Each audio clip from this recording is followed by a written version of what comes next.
காசு பணம் இல்லாதவன் ஏழ மகன்தான்.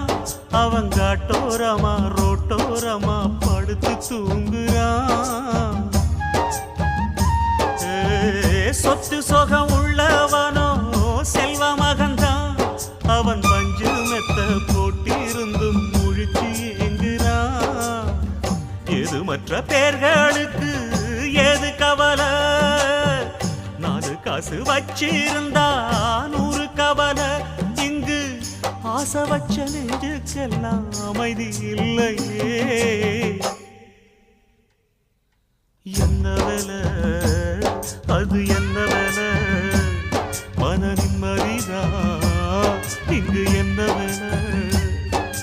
எந்த கடை அது எந்த கடை? அதை விற்கிறது இங்கு எந்த கடை? பணங்காசுதான் அழிவி